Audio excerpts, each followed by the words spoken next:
Hello, my dear student. I am Professor Harshal Nikam, Department of Electronics and Telecommunication, NIT Polytechnic, Nagpur. Welcome you all in third lecture of Applied Electronics subject. Today, I am going to discuss about types of feedback amplifier. This topic belongs to unit number 3rd, which is based on feedback amplifier. Today we are going to discuss about the voltage series feedback amplifier, which is one of the type of negative feedback amplifier. So let's start with some course outcome and its PO mapping.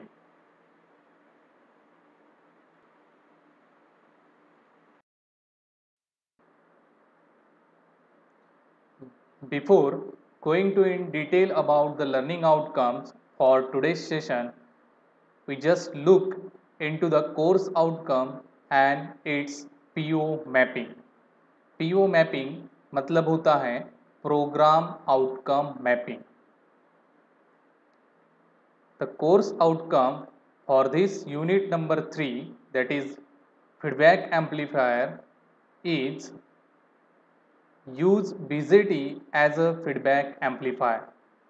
मतलब bipolar junction transistor ये हमें use करना है feedback amplifier बनाने के लिए. इसके पहले वाले लेक्चर में हमने फीडबैक क्या होता है इसके बारे में ऑलरेडी पढ़ा है. Now the course outcome is mapped with programme outcome and its mapping is here. In this table, it shows this course outcome is mapped with this 10 number of POs, right from PO1 to PO10. I map this PO1 with the course outcome at a level 1. मतलब ये जो PO number 1 है वो relate करता है basic knowledge के related. तो इस पर्टिकुलर कोर्स आउटकम को PO1 से अगर अपने को मैप करना है तो अपन 1 लेवल से मैप करेंगे. PO2 जैसे ही डिसिप्लिन नॉलेज के रिलेटेड होता है तो अपना इलेक्ट्रॉनिक्स एंड टेलीकम्युनिकेशन डिसिप्लिन के रिलेटेड इसके रिलेटेड अपना नॉलेज अपग्रेड हो रहा है, इसलिए मैंने यहाँ पे जो मैप किया है वो एट अ लेवल 3 से मैप किया है. Similarly PO number 3 which is use for the experiment and practice and is mapped for the level 3. PO4 engineering and tools is mapped at a level 2, and similarly PO10, that is lifelong learning, is mapped at a level 1.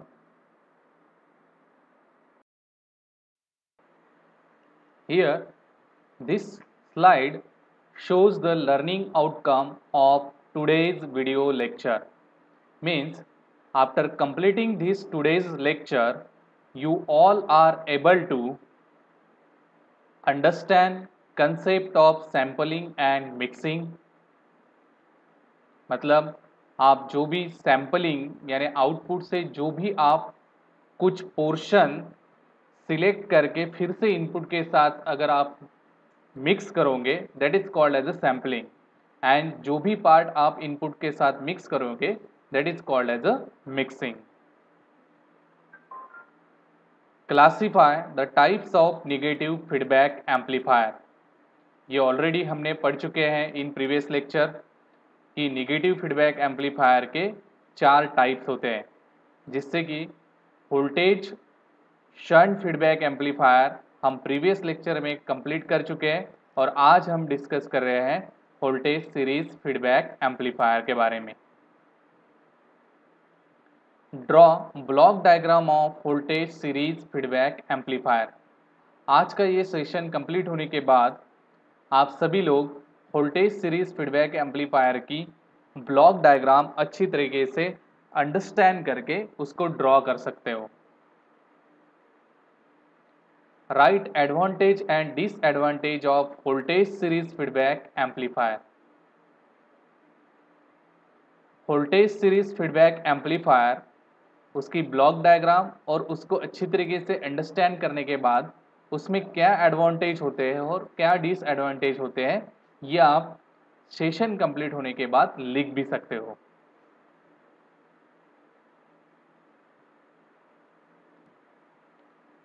तो शुरू करते हैं हमारा आज का topic, voltage series feedback amplifier.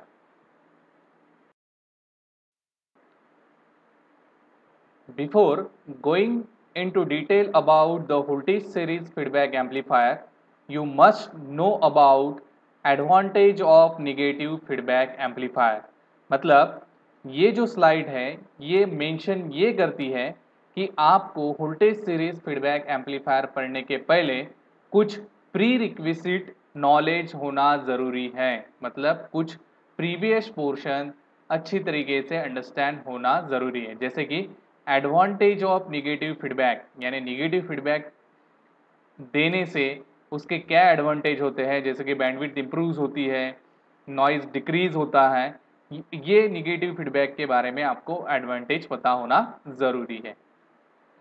उसी तरह you must know detail knowledge about the voltage shunt feedback, यानी जो प्रीवियस लेक्चर में हमने वोल्टेज शंट फीडबैक एम्पलीफायर के बारे में पढ़ा उसी के बारे में आपको अच्छी तरीके से अंडरस्टैंड होना ज़रूरी है। तो आज हम शुरू करते हैं हमारा आज का topic, voltage series feedback amplifier. Here this diagram shows the voltage series feedback amplifier। Means ये जो ब्लॉक डायग्राम आपको यहाँ पे दिख रही है ये है वोल्टेज सीरीज फीडबैक एम्पलीफायर की। अभी ये वोल्टेज सीरीज फीडबैक एम्पलीफायर ही क्यों, आप सभी को पता है कि यहाँ पे ये जो पोर्शन होता है ये आउटपुट पोर्शन है इधर वाला, और ये जो पोर्शन है ये इनपुट पोर्शन है। हमने यहाँ से हमने इनपुट दिया है एम्पलीफायर को, और यहाँ से हमने इस लोड रेजिस्टेंस के अक्रॉस हमने आउटपुट लिया है। ओके, तो सिमिलरली ये जो VI है तो VI रिप्रेजेंट करेगा इनपुट वोल्टेज, और जहाँ से हम इनपुट लेंगे उसको हम बोलते हैं सोर्स। तो ये हुआ सोर्स वोल्टेज। तो सोर्स वोल्टेज से हम ये जो इनपुट वोल्टेज यहाँ पे दे रहे वो डायरेक्टली जा रहा है एम्पलीफायर को। Amplifier with gain A, gain हमेशा अपन A से रिप्रेजेंट करते हैं इसलिए यहाँ पे हमने A लिखा है। ओके, तो मान लीजिए ये एक सिंगल स्टेज CE एम्पलीफायर है। This is VO means it is the output voltage and this is RL load resistance. तो it takes the output voltage across this load resistance. Now हमारा जो आज का फीडबैक एम्पलीफायर है वो है voltage series. तो वोल्टेज अपने को आउटपुट से क्या लेना है, वोल्टेज लेना है। तो वोल्टेज हमेशा हम शंट यानी पैरेलल कनेक्शन में ही लेते हैं। ये यहाँ पे देखिए, यहाँ पे हमने जो कनेक्शन किया है यानी यहाँ पे हम सैम्पलिंग टेक्निक फॉलो करते हैं, और इधर इनपुट के साथ जब अपन मिक्स करते हैं तो उसको बोलते हैं हम मिक्सिंग। तो सैम्पलिंग टेक्निक जब हम वोल्टेज सिलेक्ट करते हैं तब कनेक्शन होना ज़रूरी है शंट में। तो ये शंट बोलिए या फिर पैरेलल।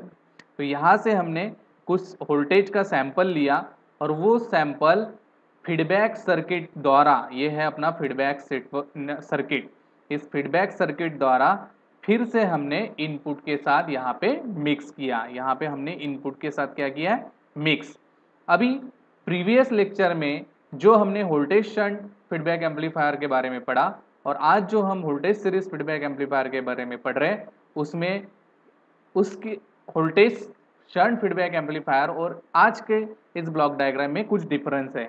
तो यहाँ पे जो हमने मिक्स किया है वो हमने मिक्स किया है कौन से कनेक्शन में, सीरीज कनेक्शन में। यहाँ पे ध्यान दीजिए सब लोग कि हमने यहाँ पे मिक्स किया है सीरीज कनेक्शन में इनपुट के साथ। That's why it is named as a voltage series feedback amplifier.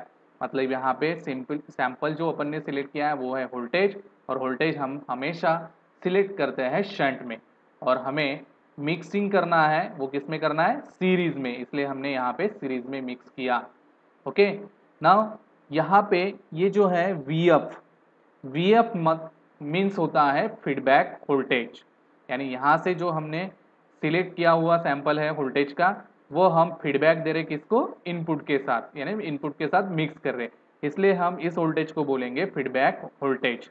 Now this beta means it is a feedback fraction, यानी यहाँ पे अगर 100% वोल्टेज जनरेट हो रहा है तो उसमें से 20%, मान लीजिए आपने 20% सिलेक्ट किया या फिर 30% सिलेक्ट किया, वो सिलेक्ट आपने जितना परसेंटेज किया वो या वैल्यू मतलब होता है बीटा, यानी आपका feedback fraction. Now V F equal to है बीटा इंटू वी ओ, मतलब feedback fraction is multiplied by V O means output voltage. Okay, so this is all about the voltage series feedback amplifier। यहाँ पे एक condition होती है हमेशा feedback amplifier में, क्योंकि फीडबैक एम्पलीफायर में हमेशा हम जो फीडबैक यूज़ करते हैं वो होता है निगेटिव फीडबैक, तभी अपन उसको बोलेंगे फीडबैक एम्पलीफायर, क्योंकि एम्पलीफायर में हमेशा निगेटिव फीडबैक यूज़ किया जाता है। तो ये जो सिंगल स्टेज सी एम्पलीफायर है वो इनपुट और आउटपुट में हमेशा 180 डिग्री फेज शिफ्ट जनरेट करेगा, और वही फीडबैक हम फीडबैक सर्किट के द्वारा फिर से किसके साथ जोड़ रहे हैं, मिक्स इनपुट के साथ मिक्स कर रहे हैं, इसलिए ये फीडबैक नेटवर्क बिल्कुल भी फेज शिफ्ट जनरेट नहीं करता है। इसलिए ये जो अपना इनपुट है और ये फीडबैक वोल्टेज है, इन दोनों के बीच में जो फेज शिफ्ट रहती है वो हमेशा 180 डिग्री फेज शिफ्ट रहती है, और this is the prior condition of negative feedback, that's why it is called as a feedback amplifier।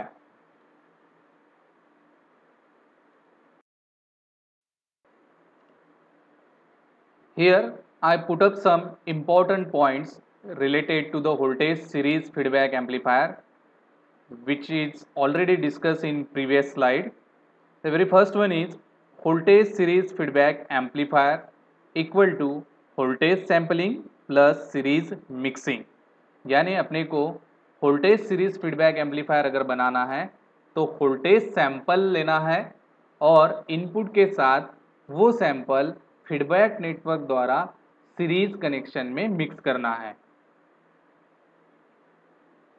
Voltage series feedback amplifier और series voltage feedback amplifier, sometimes this voltage series feedback amplifier is also written as series voltage feedback amplifier, मतलब अपन voltage series feedback amplifier को पहले series और बाद में voltage भी इस तरह से भी लिख सकते हैं, तो don't be confuse here student. Voltage series feedback amplifier is nothing but the series voltage feedback amplifier. Taking sample of output voltage in shunt और पैरेलल, जब भी हम वोल्टेज सीरीज फीडबैक एम्पलीफायर की बात करेंगे तो वोल्टेज अपना आउटपुट से लिया हुआ सैंपल है, और वोल्टेज हमेशा हम लेते हैं शंट या फिर पैरेलल कनेक्शन में, and mix with the input in series connection. Voltage series feedback amplifier में हमेशा हम मिक्स करते हैं वोल्टेज सैंपल इनपुट के साथ सीरीज कनेक्शन में। 180 degree phase shift generate by the amplifier, यानी जो सिंगल स्टेज सी एम्पलीफायर हमने यूज किया है वो single stage C amplifier 180 degree phase shift generate करता है, बट यहाँ पे जो फीडबैक नेटवर्क है वो बिल्कुल भी अपना फेज शिफ्ट जनरेट नहीं करता है।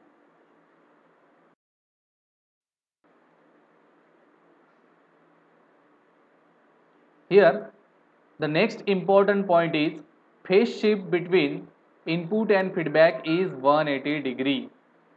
जो हमारा इनपुट वोल्टेज है और फीडबैक वोल्टेज है, इन दोनों के बीच में हमेशा 180 डिग्री फेज शिफ्ट होती है, उसी को अपन बोलते हैं out of phase.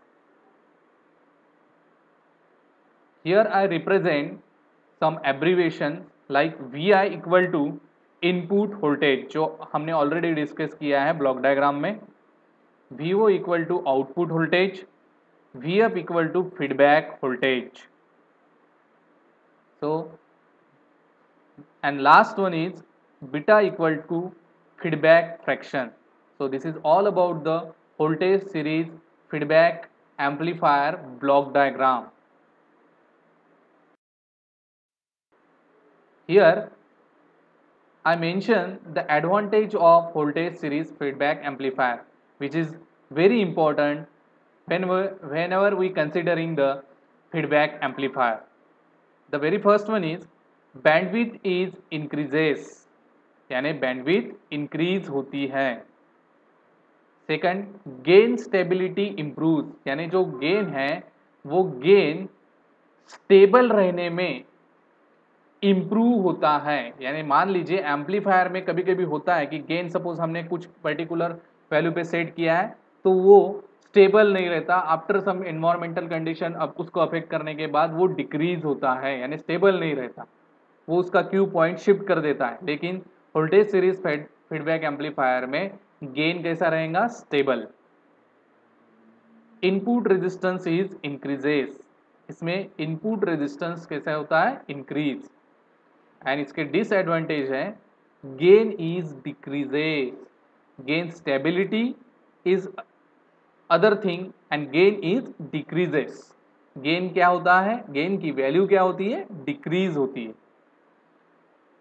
Second one is output resistance is decreases, यानी जो हम लोड के बारे में अगर कंसिडर करते हैं तो आउटपुट रेजिस्टेंस जो रहेगा वो output resistance voltage series feedback amplifier में डिक्रीज होता है. Here I summarize our today's lecture, which is based on voltage series feedback amplifier. So after completing this lecture, you all are able to classify negative feedback amplifier, draw block diagram of voltage series feedback amplifier, explain voltage series feedback amplifier, and write advantage and disadvantage of voltage series feedback amplifier. यहाँ पे जितने भी points मैंने mention किए हैं ये सभी आज के लेक्चर में हमने कवर किए हैं. यानी आप निगेटिव फीडबैक के टाइप्स भी लिख सकते हो, वोल्टेज सीरीज फीडबैक एम्पलीफायर की ब्लॉक डायग्राम आप निकाल सकते हो, ड्रॉ कर सकते हो और उसको अंडरस्टैंड करके अच्छे से एक्सप्लेन भी कर सकते हो, और उसके बेस पे उसके क्या एडवांटेज है और क्या डिसएडवांटेज है ये भी आप अच्छी तरीके से लिख सकते हो. So I hope you all are lecture. Thank you so much. And in next lecture we will discuss about the current shunt feedback amplifier. So thank you for listening me carefully. Happy learning.